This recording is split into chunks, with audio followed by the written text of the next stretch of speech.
오늘 저는 조금 생소한 단어일 수도 있는데 패닉룸 들어보셨나요? 패닉룸이라는 제목으로 여러분과 함께 말씀을 나누려고 합니다. 여러분 혹시 여기서 패닉룸이라는 말을 들어보신 분 계시나요? 아니면 영화를 보신 분? 영화로 더 유명한 단어가 패닉룸입니다. 이 패닉룸은 강도와 같은 외부의 위험으로부터 이 거주인을 보호하기 위해서 만들어진 완벽하게 이 외부와 차단된 이 안전한 공간, 그것을 패닉룸이라고 합니다. 주로 대저택, 이렇게 부자들이 사는 집에 주로 있다고 합니다. 저희 집은 없어요. 한 번도 본 적도 없고. 그런데 그런 룸이 있다고 합니다. 이 영화가 실화를 바탕으로 만들어졌다고 해요. 이 패닉룸. 남편과 이혼한 후에 딸과 함께 맨하탄의 한 대저택을 구입한 주인공은 구입한 그 집의 이 패닉룸에 대해서 듣게 됩니다. 이 패닉룸은 비상전화, 그리고 그 공기정화, 비상식량과 물, 그리고 의약품까지 준비되어 있어서 경찰이 올 때까지 그 안에 거하면 이 사용자, 이 거주자를 안전하게 지켜줄 수 있는 방을 패닉룸이라고 합니다. 그리고 그 패닉룸 안에는 집 내부 전체를 볼 수 있는 이제 CCTV까지 설치가 되어 있다고 해요. 문제는 이 영화의 주인공이 그 당일 나온 매물 대저택을 바로 그 자리에서 구입을 하고, 그리고 그날로 모든 이사를 끝냅니다. 그런데 이 구입한 저택의 전 소유주였던 사람의 이제 손자가 이제 이 집이 며칠 동안은 바로 내놨으니까 며칠 동안은 비어 있을 것이라고 생각하고 몰래 이 집에 침입을 합니다. 침입을 할 때 그는 이 패닉룸 안에 설치돼 비밀 금고를 설치한 이 설치 기사와, 그리고 혹시 모를 상황을 대비해서 킬러 한 명을 데리고 함께 집을 침입합니다. 침입한 이유는 이 패닉룸 안에 숨겨져 있는 비밀 금고 안에 숨겨져 있는 2,200만 달러를 찾아서 상속세를 내지 않고 독차지하려고 하는 이유 때문이었습니다. 우연히 잠에서 깬 주인공이 이제 화장실을 다녀오던 중 이 강도들을 마주치게 되고 자신의 딸을 데리고 급히 이 패닉룸으로 들어가게 됩니다. 영화는 이제 이 패닉룸에 이 주인공과 딸이 들어가면서 본격적으로 시작을 하죠. 그런데 이 영화에서 가장 아이러니한 부분은 바로 그 어느 곳보다 안전해야 할 장소인 이 패닉룸이 오히려 가장 위험한 장소로 바뀐다는 사실입니다. 주인공은 평상시에 이 폐소공포증이 있어서 갇힌 공간에 있으면 너무나 두렵고 무서운 장소로 바뀌고요. 딸은 소아 당뇨를 앓고 있습니다. 그렇기 때문에 시간이 흐를수록 이 딸은 인슐린 부족으로 이 패닉룸 안에서 점점 죽어가게 됩니다. 그리고 강도들은 오히려 이 패닉룸 안으로 들어가야 하는 상황이죠. 그곳에 자신들이 원하는 돈이 있기 때문입니다. 패닉룸은 이제 공포에서 벗어날 수 있는 안전한 장소가 아닌 이름 그대로 공포의 방, 공황의 방이 되어버렸습니다. 결말이 궁금하신가요? 결말이 궁금한 분들은 영화를 보시기 바랍니다. 저희가 스포는 하지 않도록 하겠습니다. 오늘 우리가 함께 읽은 이 본문은 지금 온 세상이 무너져 내리는 상황 가운데서도 그것을 두려워하지 않는 한 시인의 노래입니다. 고라 자손의 시라고 되어 있는데, 여기서 고라 자손은 레위 지파 이스라엘의 아들 고라의 후손으로 이 후손들 가운데서 성전에서 노래하는 자들이 나오게 됩니다. 중요한 것은 이 고라 자손인 시편 저자가 어떻게 지금 하늘과 땅이 무너져 내리는 이 공포와 전쟁으로 인한 이 공황 상태 한가운데서도 두려워하지 않으며 하나님에게 노래할 수 있었을까 하는 부분입니다. 우리는 많은 상황 가운데 두려움을 경험합니다. 이 두려움이 점점 커지면 공포가 되고 공황장애를 경험하기도 하죠. 이러한 상황을 우리는 패닉 어택, 아니면 패닉 디스오더라고 부릅니다. 갑자기 극도의 두려움과 불안을 느끼게 되고 심한 경우에는 죽음을 생각할 정도로 공포를 느끼게 됩니다. 가슴은 심하게 뛰고 숨을 쉴 수 없으며 답답하고 어지럽게 되고 구토를 하기도 합니다. 손과 발은 저릿저릿해지고 나중에는 마비도 옵니다. 그리고 엄청나게 식은땀을 흘리게 되고 스스로의 통제력을 잃고 미쳐버릴 것 같은 공포가 밀려옵니다. 어떻게 해야 할지 몰라서 발작을 일으키거나 아니면 쓰러지기도 합니다. 이러한 증상들은 제가 검색을 해본 것이 아니고요. 제가 직접 경험한 사실을 여러분들에게 말하는 것입니다.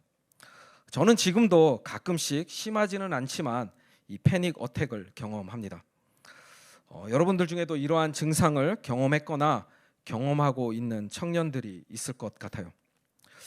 이러한 두려움의 원인은 무엇일까요? 대부분은 생물학적인 유전적인 원인과 외부적인 스트레스를 이야기합니다. 저의 경우에는 선교지에서의 이 트라우마가 원인으로 크게 작용을 하는 것 같습니다. 이 미국에는 불안 및 우울증 협회가 있는데 이 협회의 발표에 따르면 오늘날을 살아가는 성인 5명 중 1명은 불안과 우울증에 깊은 영향을 받으면서 생활을 한다고 합니다. 사랑하는 청년 여러분, 이 불안은 결코 편애하지 않습니다. 무슨 말일까요? 불안은 직업, 나이, 성별, 그리고 우리가 가장 민감하게 생각하는 믿음의 영적 성숙과도 관계없이 누구에게나 영향을 미칠 수 있습니다. 그런데 많은 그리스도인들은 이 불안에 대한 문제를 어떻게 하려고 합니까? 회피하려고 합니다. 왜 그럴까요? 우리는 불안을 쉽게 믿음의 부족함과 연결을 하기 때문이죠. 사랑하는 청년 여러분, 우리는 이 부분에 대해서 올바른 이해가 필요합니다. 이 불안이라는 감정, 두려움이라는 감정은 죄가 아닙니다. 하지만 불안이 우리로 하여금 죄를 짓도록 할 수는 있습니다. 이 차이를 아는 것이 매우 중요하죠. 왜냐하면 불안감으로 힘들어하는 그리스도인들 대부분이 이러한 불안의 감정을 느낄 때부터 벌써 죄의식에 사로잡히기 때문입니다. 나의 믿음은 얼마나 부족하고 약하기에 이렇게 불안해할까? 난 왜 이럴까? 자책을 하기도 합니다. 여러분 정말 그럴까요? 제일 먼저 우리 생각의 전환이 필요한 부분은 결코 믿음의 약함은 죄가 아니라는 사실입니다. 여러분, 믿음의 약함은 죄가 아닙니다. 우리 믿음의 약함을 우리가 만약 인지하고 있다면 믿음을 성숙시키기 위한 노력이 필요한 것이지 죄책감에 사로잡혀서는 안 됩니다. 둘째로 믿음 생활을 오래 한 청년들은 불안과 두려움을 느낄 때 자연스럽게 우리의 머릿속에 떠오르는 말씀들이 있습니다. 그리고 그 대부분의 말씀들은 불안을 믿음과 연결시켜서 말을 합니다. 갈릴리 바다 폭풍 후 한가운데 곧 파선될 것 같은 배 안에서 불안과 두려움에 떨던 제자들을 향해 예수님은 말씀하십니다. 어찌하여 무서워하느냐? 믿음이 작은 자들아. 불안에 대한 직접적인 말씀은 아니지만 믿음이 작은 자들아, 그러므로 염려하여 이르기를 무엇을 먹을까, 무엇을 마실까, 무엇을 입을까 하지 말라. 그리고 곧바로 이어지는 결정타가 있습니다. 이는 다 이방인들이 구하는 것이라. 우리들은 이 말씀 속에서 우리 스스로를 어떻게 합니까? 정죄하죠. 물론 염려와 걱정에 대한 이 통제력을 잃으면 우리는 이 염려와 걱정이 불안과 두려움으로 바뀐다는 사실을 경험적으로 잘 알고 있습니다. 그렇다면 이 불안과 두려움은 말씀처럼 믿음이 부족해서 느끼게 되는 감정이 아닌가요? 사랑하는 청년 여러분, 여기서 우리는 예수님이 말씀하신 무서워하다 이 말과 염려하다 이 말의 원어인 헬라어의 시제에 주목할 필요가 있습니다. 두 동사의 시제는 ing, 현재 진행형으로 쓰였습니다. 무슨 의미일까요? 예수님은 우리가 한계를 가진 연약한 존재들이라는 사실을 잘 알고 계십니다. 그렇기에 우리는 어떠한 상황 가운데 놓였을 때 염려, 걱정, 불안, 두려움의 감정을 느낄 수 있습니다. 그런데 하지만 예수님이 말씀하시는 이 무서워하지 말라, 염려하지 말라 이 말의 뜻은 그 감정, 우리가 두려워하고 염려하고 걱정하고 그 감정들이 지속되지 않도록 계속 그 감정 안에 머물러 있지 말라는 명령입니다. 일시적으로 찾아오는 불안과 이 두려움의 감정이 아닌 우리 안에서 지속되는 불안과 두려움의 감정들을 지금 믿음과 연결시키는 것입니다. 그리고 지속되는 이 염려와 불안 그리고 두려움은 죄가 됩니다. 왜 그럴까요? 그 이유는 하나님을 신뢰하지 않고 믿지 않기 때문이죠. 우리가 불안과 두려움을 마주하는 그 순간 우리는 하나님께 영광을 돌리는 믿음의 반응으로 살아갈지 아니면 하나님의 신실하심을 믿지 않고 죄의 행동으로 나아갈지를 결정하게 됩니다. 이해가 되시나요? 사랑하는 청년 여러분, 우리는 불안과 이 두려움의 감정 자체를 나의 의지로 선택할 수는 없지만 이후에 불안과 두려움에 대한 나의 반응은 나의 의지로 선택을 할 수 있습니다. 이 부분이 가장 중요한 부분입니다. 그렇다면 본문을 통해서 어떻게 하면 우리가 이 불안과 두려움의 감정에서 벗어나서 하나님을 찬양할 수 있는지 함께 살펴보도록 하겠습니다. 첫째로 우리는 하나님의 절대적 주권과 통치 아래로 나아가야 합니다. 우리는 하나님의 절대적 주권과 통치 아래로 나아가야 합니다. 본문 1절부터 3절까지는 이제 자연 현상으로 인하여 생길 수 있는 불안과 두려움을 이야기합니다. 지진, 산사태, 태풍, 해일과 같은 이 자연재해 안에서 마주하게 되는 불안과 두려움입니다. 왜 우리는 이 자연재해를 만나면 불안과 두려움에 휩싸일까요? 바로 우리의 통제력에서 벗어난 일이기 때문입니다. 우리의 죄된 본성은 스스로 하나님처럼 되려고 합니다. 이 말은 내 삶을 하나님이 아닌 내가 다스리고 통치하려는 마음입니다. 우리의 삶을 우리가 통제할 수 있다면 하나님처럼 될 수 있다고 착각을 했고 여전히 우리는 우리의 삶을 통제할 수 있다고 그렇게 착각하며 살아갑니다. 여러분의 삶을 돌아보면 어떻습니까? 삶의 모든 결정과 방향은 누구에게 있었나요? 문제는 이 통제 불능의 상태가 되었을 때 예상치 못하는 고난과 고통이 뒤따를 때 우리는 계속되는 이 불안과 두려움에 휩싸이게 됩니다. 우리가 지난 3년간 경험했던 이 코로나 팬데믹은 예상치 못하는 순간 우리의 목숨을 위협했고 우리의 가족들을 죽음으로 몰아갈 수 있었기에 전 세계에 불안과 두려움을 주었습니다. 지금 튀르키예와 시리아에 일어난 이 지진도 너무나 갑작스럽게 일어났기에 불안과 두려움을 안겨줬죠. 러시아와 우크라이나의 전쟁은 언제 끝날지 우리는 알 수 없으며 우리가 살고 있는 이 미국 땅에는 또 언제 총기 사고가 일어날지 알 수 없습니다. 사랑하는 청년 여러분, 우리는 통제할 수 있는 것보다 더 많은 부분을 통제하지 못하면서 살아갈 수밖에 없다는 이 사실을 인정해야 합니다. 아무리 각자가 스스로를 보호하기 위해 이 패닉룸을 만들어도 자연재해나 뜻밖의 사고 앞에서는 무기력할 뿐입니다. 시편 저자는 이러한 자연재해 앞에서 두렵지 않은 이유를 지금 우리에게 알려줍니다. 1절입니다. 하나님은 우리의 피난처시요 힘이시니 환난 중에 만날 큰 도움이시라. 그러므로 시편 저자는 자연재해가 일어나도 통제밖에 뜻하지 않은 사고를 만나도 두려워하지 않는다고 지금 고백을 합니다. 지금 시편 저자는 무엇을 바라보고 믿고 있는 것일까요? 창조주 하나님에 대한 믿음입니다. 여기에는 우리가 두 가지 굳건한 믿음을 내포하고 있는 것을 알 수가 있는데, 첫째는 모든 만물은 하나님의 절대적인 주권과 통치 아래에 있다는 믿음입니다. 둘째는 우리의 생명도 하나님의 절대적인 주권과 통치 아래 있다는 믿음입니다.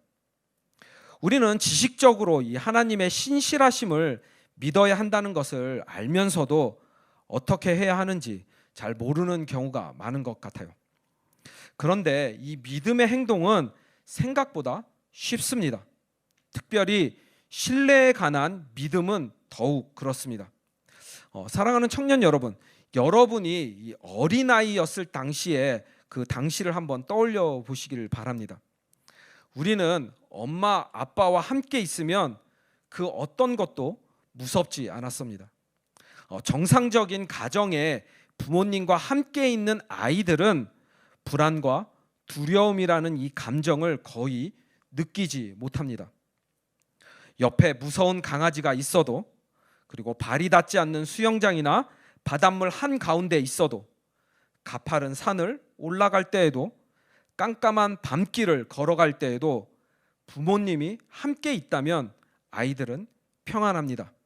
왜 그럴까요? 부모님을 절대적으로 신뢰하고 믿기 때문이죠. 예수님이 말씀하시는 이 어린아이와 같은 믿음이 바로 이것입니다. 절대적으로 하나님을 신뢰하고 믿는 것, 우리가 하나님의 이 절대적인 주권과 통치 아래로 나아가서 하나님을 믿을 때 우리는 이 계속되는 불안과 두려움에서 벗어나 하나님을 찬양하게 됩니다. 자, 계속되는 불안과 두려움에서 벗어나서 하나님을 찬양하는 방법. 둘째로 우리는 false image, 거짓 형상을 버려야 합니다. 거짓 형상을 버려야 합니다. 본문 4절부터 7절까지는 이 각 나라들 간의 전쟁이 일어났는데, 그 전쟁의 한 가운데 있더라도 두렵지 않다고 지금 시편 저자는 고백을 하고 있습니다.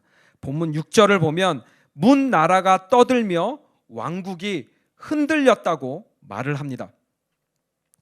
이 국가들 사이의 전쟁까지 우리가 생각할 필요도 없이 왜 우리는 서로 다투고 빼앗고 남을 통제하려고 할까요?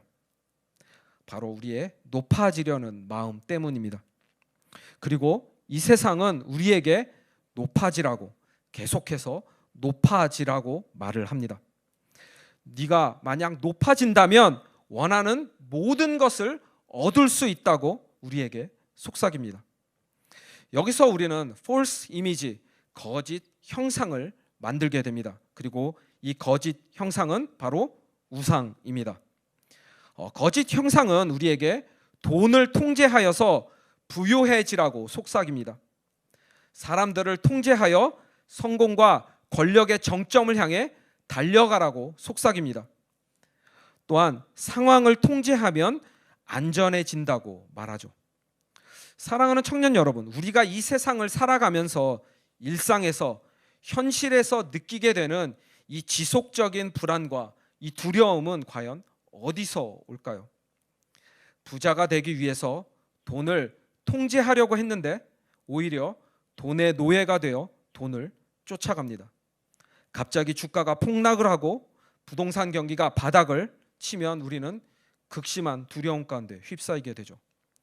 성공과 권력의 정점을 올라가기 위해서 사람들을 통제하려고 했는데 높은 사람에게는 아부하고 굽실거리며 자신보다 낮은 사람들은 억압을 하고 짓밟습니다. 안전해지기 위해서 상황을 통제하려 했지만 그 어떤 것도 우리의 뜻대로 움직여지지 않죠. 이러한 모습이 이 세상을 살아가는 일반적인 모습들 아닙니까? 그런데 이러한 모습이 사탄의 속아 넘어져서 만들어진 바로 폴스 이미지, 거짓 형상입니다. 통제할 수 없는 것을 통제하려고 애쓰면 애쓸수록 여러분들은 이 거짓 형상에 속아서 계속되는 불안과 두려움에 빠지게 될 것입니다. 그렇다면 우리는 어떻게 해야 할까요? 시편 저자는 지금 하나님 안에 거하라고 말하며 한 시내가 나뉘어 흘러서 하나님의 성을 기쁘게 하고 하나님이 그곳에 임재하신다고 말합니다. 무슨 말일까요? 여기서 시내, 이 강줄기의 물이 상징하는 것은 에덴 동산에서 흘렀던 이 강들처럼 생명을 상징하고 풍요를 나타냅니다. 하나님으로부터 시작된 생명과 풍요가 있는 그곳, 하나님의 성은 바로 하나님이 임재하시는 장소이고 우리가 그 안에 살아갈 때 기쁨이 넘친다고 지금 시편 저자는 말하고 있습니다. 세상은 서로를 향해 큰 소리로 으르렁거리며 위협하고 넘어뜨리려고 흔들어서 불안과 두려움, 공포 가운데로 나아가도록 만들지만 우리 그리스도인들은 결코 흔들리지 않습니다. 왜냐하면 하나님 안에 거하는 그곳이 우리의 피난처, 완전한 패닉룸이 되고 또한 하나님께서 우리를 도와주시기 때문입니다. 본문 7절입니다. 만군의 여호와께서 우리와 함께 하시니 야곱의 하나님은 우리의 피난처시로다. 사랑하는 청년 여러분, 하나님 앞에 우리가 바로 서면 우리의 이 폴스 이미지, 거짓 형상은 밝히 드러나게 됩니다. 거짓 형상을 버리고 완전한 피난처이신 하나님 안에서 살아가며 하나님을 찬양하는 우리 사랑하는 청년들이 되기를 축복합니다. 계속되는 불안과 두려움에서 벗어나서 하나님을 찬양하는 방법, 마지막으로 우리는 하나님의 능력을 보고 하나님을 알아야 합니다. 이 세상은 계속해서 우리들을 큰 소리로 으르렁거리며 위협하고 또한 넘어뜨리려고 계속 흔들어서 불안과 두려움 그리고 공포 가운데로 나아가도록 우리를 공격할 것입니다. 그 이유는 단순하죠. 사탄이 우리 그리스도인들을 싫어하기 때문입니다. 지금부터 전부 다룰 수는 없지만 여러분과 이 실제적인 불안과 두려움에 대한 이야기를 나누려고 합니다. 본질적인 문제의 해결은 앞에서 제가 길게 나눴듯이 오직 하나님에게만 있습니다. 하지만 진리를 안다고 바로 우리의 삶에 적용이 되는 것은 아닙니다. 그렇게 우리는 하나님에게 나아가 모든 것을 내려놓고 그 안에서 살아갈 수 있도록 우리를 도와줄 실제적인 방법들이 필요합니다. 제가 신학교에서 신학교에 재학 중이던 당시에 스피리추얼 포메이션이라는 이 수업을 듣게 되었습니다. 교수님은 스티브 강 한국인 교수님으로 한국말은 많이 서툰 세컨 제너레이션은 아니었는데 1.8 정도 되는 그러한 제너레이션 정도 되는 그런 분이셨습니다. 학기 중간쯤 되었을 때 한 수업에서 잘 기억은 나지 않지만 이 불안과 두려움이라는 주제로 강의를 하셨을 때였습니다. 교수님이 굉장히 충격적인 말씀을 우리에게 하셨는데 교수님이 대학 시절 욕조에서 2번 팔목을 그어 자살을 시도했었고 지금도 이 앵자이티 이 약을 꾸준히 드시고 계시며 때때로 공황장애, 이 패닉 디스오더를 경험한다고 말씀을 하셨습니다. 저를 포함하여서 이 수업을 듣던 모든 학생들이 굉장히 놀랐습니다. 여러분들도 그렇겠지만 제일 먼저 떠오르는 생각은 어떻게 명문 신학대학원 교수님이면서 목사님이신 분이 지금도 약을 드시고 이 공황장애를 겪고 계실까? 우리도 모르게 이렇게 판단하게 되는 마음이 들죠. 교수님은 책도 많이 쓰셨고 이 고든 코넬과 이 트리니티 신학교에서 정교수였으며 신학생들에게 멘토로 인기가 굉장히 많았던 교수님이셨습니다. 제 아내도 교수님을 어드바이저로 모시고 신학대학원 이 졸업 프로젝트를 조언받아서 졸업을 하기도 했죠. 왜 교수님은 신학생들에게 이러한 자신의 연약함을 말씀하셨을까요? 사랑하는 청년 여러분, 교수님의 이 말씀이 얼마나 그 당시 저에게 큰 위로가 되었는지 모릅니다. 저도 그 당시 트라우마로 인하여서 패닉 어택을 겪을 때마다 얼마나 스스로를 자책했는지 모릅니다. 앞에서도 나눴지만 이렇게 불안과 두려움의 문제도 해결하지 못하는 내가 목회자가 되겠다고 신학을 공부하는 것이 맞나?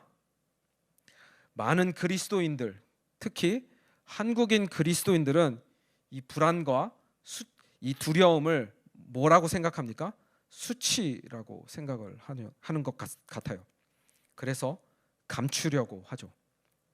아무도 나의 수치심을 알아서는 안 되기 때문입니다. 그런데 이렇게 해서는 악순환이 반복될 뿐입니다. 지금 풀러 신학교에서 상담학을 가르치시는 김용옥 교수님은 이 공황장애를 이렇게 정의하셨습니다. 여러분, 감기나 감염 등으로 몸이 아프면 수치심을 느끼시나요? 그렇지 않죠. 아프면 병원에 가서 치료를 받으면 됩니다. 공황장애도 감기와 같습니다. 다른 점은 마음이 아프죠. 마음이 아프면 마음을 치료해주는 병원에서 치료를 받으면 됩니다. 저는 트라우마로 인한 이 불안, 이 두려움 때문에 그리고 이 패닉 어택을 치료받기 위해서 2년 동안 매주마다 김용옥 교수님에게 상담을 받으며 치료를 받았습니다. 지금도 저는 가끔 이 패닉 어택을 경험합니다. 그런데 그 횟수가 지금은 현저히 줄어들었고 또 그 증상이 그렇게 심하지는 않습니다. 그렇지만 또 언제 어느 순간 이 패닉 어택이 나타날지 모릅니다.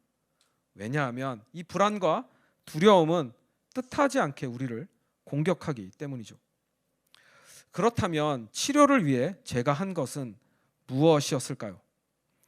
하나님 안에서 믿음으로 이 불안과 두려움을 마주하는 것이었습니다. 피하지 않고 마주하기. 이 과정은 엄청난 아픔과 고통이었습니다.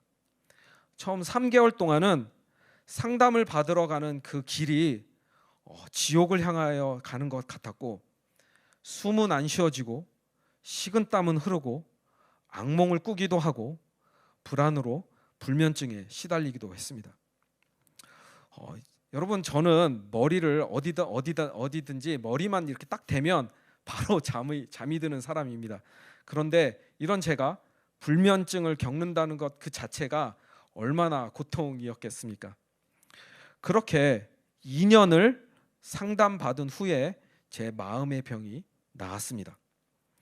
하지만 우리가 때때로 감기에 걸리는 것처럼 불안과 두려움이 찾아오죠.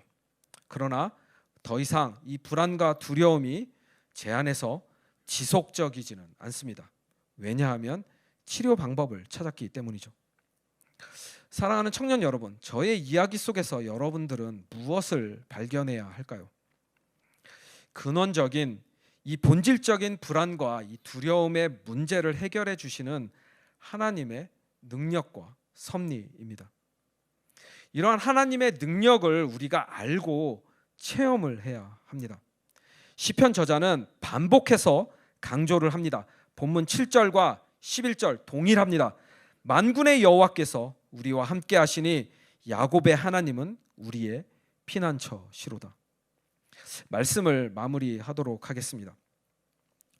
사랑하는 청년 여러분, 이 불안과 두려움을 느끼는 것은 죄가 아닌 누구에게나 자연스럽게 일어날 수 있는 감정입니다. 하지만 이 불안과 두려움이 우리 안에서 지속되게 해서는 안 됩니다. 우리는 어떻게 의지적으로 이 불안과 두려운 감정에서 벗어나서 하나님을 찬양할 수 있을까요? 본문 10절입니다. 이르시기를 너희는 가만히 있어 내가 하나님 됨을 알지어다. 불안과 두려움이 몰려올 때 가만히 있는다는 것은 결코 쉬운 일이 아닙니다.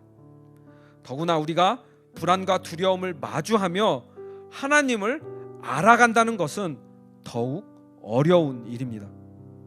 그러나 하나님의 이 절대적인 주권과 통치 아래에 나아가서 가만히 잠잠히 하나님의 일하심을 믿으며 기다릴 때 우리는 하나님의 능력을 경험하게 될 것입니다. 불안과 두려움이 엄습할 때 우리는 피난처 되시는 하나님 안에 머물러야 합니다. 사랑하는 청년 여러분, 이 패닉룸의 또 다른 이름은 세이프 룸입니다. 우리의 진정한 피난처 세이프룸 되시는 하나님 안에서 살아가는 저와 여러분들이 되시기를 주님의 이름으로 간절히 축복합니다.